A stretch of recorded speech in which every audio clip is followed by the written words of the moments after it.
Hi ವಿದ್ಯಾರ್ಥಿಗಳೇ, ಎಲ್ರಿಗೂ ನಮಸ್ಕಾರ. ನಾವು ಈ ವಿಡಿಯೋದಲ್ಲಿ 2025 ಹಿಸ್ಟ್ರಿ ಇತಿಹಾಸದ ವಾರ್ಷಿಕ ಪರೀಕ್ಷೆಗೆ ಸಂಬಂಧಿಸಿದಂತೆ 1 ಅಂಕದ ಕ್ವಿಜ್ ಆಧಾರಿತ ಪ್ರಶ್ನೆಗಳನ್ನು ನಿಮ್ಮ ಮುಂದೆ ತಂದಿದ್ದೇವೆ. ಆತ್ಮೀಯ ವಿದ್ಯಾರ್ಥಿಗಳೇ, ನಿಮಗೆ ಈ ಪ್ರಶ್ನೆಗಳು ಉಪಯುಕ್ತವಾಗುತ್ತವೆ ಅಂತ ಭಾವಿಸ್ತಾ ಈ ಪ್ರಶ್ನೆಗಳ ಉತ್ತರಗಳು ವಿಡಿಯೋದ ಕೊನೆಯಲ್ಲಿ ನಿಮಗೆ ಸಿಗ್ತವೆ. ಸೊ ಹಾಗಾಗಿ ವಿಡಿಯೋವನ್ನು ಕೊನೆ ತನಕ ನೋಡಿ. ಚಾನಲನ್ನು ಇನ್ನೂ ಯಾರು ಸಬ್ಸ್ಕ್ರೈಬ್ ಆಗಿಲ್ಲ, ದಯವಿಟ್ಟು ನಮ್ಮ ಚಾನಲ್ನ ಸಬ್ಸ್ಕ್ರೈಬ್ ಆಗಿ ಅಂತ ಹೇಳ್ತೀನಿ. ನಮ್ಮ ಸಣ್ಣದೊಂದು ಟೆಲಿಗ್ರಾಮ್ ಗ್ರೂಪ್ ಇದೆ, ಆ ಗ್ರೂಪ್ನ ಲಿಂಕನ್ನು ವಿಡಿಯೋ ಡಿಸ್ಕ್ರಿಪ್ಷನಲ್ಲಿ ಕೊಟ್ಟಿದ್ದೀನಿ. ಸೊ ಅಲ್ಲಿ ಹೋಗಿ ನೀವು ಆ ಲಿಂಕನ್ನು ಬಳಸಿಕೊಂಡು ಗ್ರೂಪಿಗೆ ಜಾಯ್ನ್ ಆಗಿ. ಹಾಗಾದರೆ ಬನ್ನಿ, ತಡ ಮಾಡೋದು ಬೇಡ, ವಿಡಿಯೋದ ಕಡೆ ಹೋಗೋಣ. ಮೊದಲನೇ ಪ್ರಶ್ನೆ, ನಾಣ್ಯಶಾಸ್ತ್ರ ಎಂದರೇನು? ಆಯ್ಕೆಗಳನ್ನು ಗಮನಿಸಿ. ಎ, ನಾಣ್ಯಗಳ ಅಧ್ಯಯನ. ಬಿ, ಶಾಸನಗಳ ಅಧ್ಯಯನ. ಸಿ, ವರ್ಣಚಿತ್ರಗಳ ಅಧ್ಯಯನ. ಡಿ, ಸ್ಮಾರಕಗಳ ಅಧ್ಯಯನ. ಹಾಗಾದರೆ ವಿದ್ಯಾರ್ಥಿಗಳೇ, ಈ ಪ್ರಶ್ನೆಯ ಉತ್ತರ ನಿಮಗೆ ಗೊತ್ತಿದ್ರೆ ಕಮೆಂಟ್ ಮೂಲಕ ತಿಳಿಸಿ, ಇಲ್ಲ ಅಂತಂದರೆ ವಿಡಿಯೋದ ಕೊನೆಯಲ್ಲಿ ನಾನು ನಿಮಗೆ ನೀಡ್ತೀನಿ. ಎರಡನೇ ಪ್ರಶ್ನೆ ಕಡೆ ಹೋಗೋಣ. 1. ಎ ಪ್ರತಿಪಾದನೆ, ಭಾರತ ಉತ್ತರ ಭಾಗವನ್ನು ಆರ್ಯವರ್ತ ಎಂದು ಕರೆಯಲಾಗಿದೆ. ಬಿ, ಕಾರಣ, ಇದು ಆರ್ಯರ ನೆಲೆಯಾಗಿದ್ದರಿಂದ ಆರ್ಯವರ್ತವೆಂದು ಕರೆಯಲ್ಪಟ್ಟಿತು. ಆಯ್ಕೆಗಳನ್ನು ಗಮನಿಸಿ. ಎ ಸರಿಯಾಗಿದೆ, ಬಿ ತಪ್ಪಾಗಿದೆ. ಬಿ, ಎ ತಪ್ಪಾಗಿದೆ, ಬಿ ಸರಿಯಾಗಿದೆ. ಸಿ, ಎ ಮತ್ತು ಬಿ ಗಳೆರಡೂ ಸರಿಯಾಗಿವೆ ಮತ್ತು ಬಿಯು ಎನ ಸರಿಯಾದ ವಿವರಣೆಯಾಗಿದೆ. ಡಿ, ಎ ಮತ್ತು ಬಿ ಗಳೆರಡೂ ಸರಿಯಾಗಿವೆ, ಆದರೆ ಬಿಯು ಎನ ಸರಿಯಾದ ವಿವರಣೆ ಅಲ್ಲ. ಸೊ ಉತ್ತರ ಗೊತ್ತಿದ್ರೆ ಕಮೆಂಟ್ ಮೂಲಕ ತಿಳಿಸಿ. ಮೂರನೇ ಪ್ರಶ್ನೆಯನ್ನ ಗಮನಿಸ್ತಾ ಹೋಗಿ. ಅರಬ್ ಪ್ರವಾಸಿ ಸುಲೇಮನ್ ಯಾರ ಆಸ್ಥಾನಕ್ಕೆ ಭೇಟಿ ನೀಡಿದ್ದನು? ಆಯ್ಕೆಗಳನ್ನು ಗಮನಿಸಿ. A, Samudragupta. B, Amoghavarsha. C, Immadi ಪುಲಿಕೇಸಿ. D, 6ನೇ Vikramaditya. ನಾನು ಹೇಳಿದಂತೆ ವಿಡಿಯೋದ ಕೊನೆಯಲ್ಲಿ ನಿಮಗೆ ಈ ಪ್ರಶ್ನೆಗಳಿಗೆ ಉತ್ತರ ಸಿಗ್ತದೆ. 4ನೇ ಪ್ರಶ್ನೆ, ಈ ಕೆಳಗಿನ ಸ್ಮಾರಕಗಳಲ್ಲಿ ಯಾವುದು ದೆಹಲಿಯಲ್ಲಿ ಕಂಡು ಬರುವುದಿಲ್ಲ? A, Jama Masjid. B, Moti Masjid. C, Diwan i Aam. D, ಕೆಂಪು ಕೋಟೆ. ಇನ್ನು ಮುಂದಿನ ಪ್ರಶ್ನೆ, ಶಕ್ತಿ ವಿಶಿಷ್ಟಾದ್ವೈತ ಸಿದ್ಧಾಂತವನ್ನು ಪ್ರತಿಪಾದಿಸಿದವರು ಯಾರು? ಎ, ಬಸವೇಶ್ವರರು. ಬಿ, ಮಧ್ವಾಚಾರ್ಯರು. ಸಿ, ರಾಮಾನುಜಾಚಾರ್ಯರು. ಡಿ, ಶಂಕರಾಚಾರ್ಯರು. 6ನೇ ಪ್ರಶ್ನೆ, ರಕ್ಷಿಸು ಕರ್ನಾಟಕ ದೇವಿ ಗೀತೆಯನ್ನು ರಚಿಸಿದವರು? ಆಯ್ಕೆಗಳು ನಿಮ್ಮ ಮುಂದಿದ್ದಾವೆ. A, Huilgol Narayana Rao. B, M Shri. C, Mangesh Pai. D, Shantakavi. ಹೇಳದಂತೆ ಉತ್ತರಗಳು ಕೊನೆಯಲ್ಲಿ ಸಿಗ್ತವೆ. 7ನೇ ಪ್ರಶ್ನೆಯನ್ನು ಗಮನಿಸಿ. ಈ ಸ್ಥಳವನ್ನು ಮಡಿದವರ ದಿಬ್ಬ ಎಂದು ಕರೆಯಲಾಗಿದೆ. ಆಯ್ಕೆಗಳು ಇವೆಲ್ಲ ಆಲ್ರೆಡಿ ನೀವು ಪ್ರಶ್ನೆ ಬಂದಿದ್ರೆ ಓದ್ಕೊಂಡಿರ್ತೀರಿ. A, Harappa. B, Mohenjodaro. C, Lothal. D, Kalibangan. ಮುಂದಿನ ಪ್ರಶ್ನೆ, ಯಾವ ಶಾಸನ ಯುದ್ಧ ಭೂಮಿಯಲ್ಲಿ ಉರುಳಿ ಬೀಳುತ್ತಿರುವ ತನ್ನ ರಣಗಜಗಳನ್ನು ಕಂಡ ಹರ್ಷ ಹಾರಿ ಹೋಯಿತು ಎಂದು ಉಲ್ಲೇಖಿಸುತ್ತದೆ? ಎ, ಐಹೊಳೆ ಶಾಸನ. ಬಿ, ಹಲ್ಮಿಡಿ ಶಾಸನ. ಸಿ, ಮಹಾಕೂಟ ಶಾಸನ. ಡಿ, ನಾಸಿಕ್ ಶಾಸನ. ಪುರಂದರ ಒಪ್ಪಂದಕ್ಕೆ ಸಹಿ ಹಾಕಿದವರು? ಎ, ಶಿವಾಜಿ ಮತ್ತು ಅಫ್ಜಲ್ ಖಾನ್. ಬಿ, ಶಿವಾಜಿ ಮತ್ತು ಔರಂಗಜೇಬ್.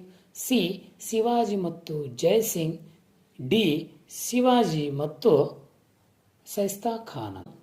ನೆಕ್ಸ್ಟ್ ಪ್ರಶ್ನೆ, ಮುಂದಿನ ಪ್ರಶ್ನೆ, ಭಾರತದ ಪ್ರಥಮ ಸ್ವಾತಂತ್ರ್ಯ ಸಂಗ್ರಾಮಕ್ಕೆ ಸಂಬಂಧಿಸಿದ ಕೆಳಗಿನ ಯಾವ ಜೋಡಿ ಸರಿಯಾಗಿದೆ ಗುರುತಿಸಿ? ಆಯ್ಕೆಗಳನ್ನು ಗಮನಿಸಿ. ಎ, ಝಾನ್ಸಿ ಕುನ್ವರ್ ಸಿಂಗ್. ಬಿ, ಲಕ್ನೌ ಮತ್ತು ಲಕ್ಷ್ಮೀಬಾಯಿ. ಸಿ, ಜಗದೀಶ್ಪುರ್ ಬೇಗಂ ಹಜರತ್ ಮಹಲ್. ಡಿ, ಕಾನ್ಪುರ್ ಮತ್ತು ನಾನ್ ಸಾಹೇಬ. ಇವೆಲ್ಲವೂ 1857ರ ದಂಗೆಗೆ ಸಂಬಂಧಿಸಿದಂಥ ಸ್ಥಳಗಳು ಮತ್ತು ಮಹಾನ್ ವ್ಯಕ್ತಿಗಳು. ಸೊ ಉತ್ತರ ಗೊತ್ತಿದ್ರೆ ಕಮೆಂಟ್ ಮೂಲಕ. ಸೊ ನೆಕ್ಸ್ಟ್ ಪ್ರಶ್ನೆ, ರಾಜ್ಯ ಪುನರ್ ವಿಂಗಡಣೆ ಸಮಿತಿಯ ಚೇರ್ಮನ್ ಯಾರಾಗಿದ್ರು ಅಂತಂದ್ರೆ? A, H N Kunzru. B, K M Panikkar. C, Fazal Ali. D, S Nijalingappa.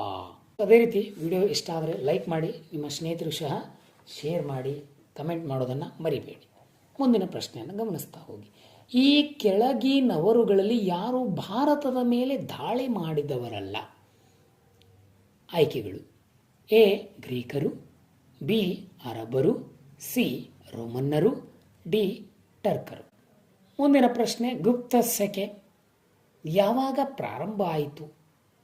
A ಸಾಮಾನ್ಯ ಶಕ 78, ಬಿ ಸಾಮಾನ್ಯ ಶಕ 1076, ಸಿ ಸಾಮಾನ್ಯ ಶಕ 600, ಡಿ ಸಾಮಾನ್ಯ ಶಕ 320. ಇನ್ನು ಮುಂದಿನ ಪ್ರಶ್ನೆ, ಶಿವಾಜಿ ಮತ್ತು ಜಯಸಿಂಗನ ನಡುವೆ ನಡೆದಂಥ ಒಪ್ಪಂದ.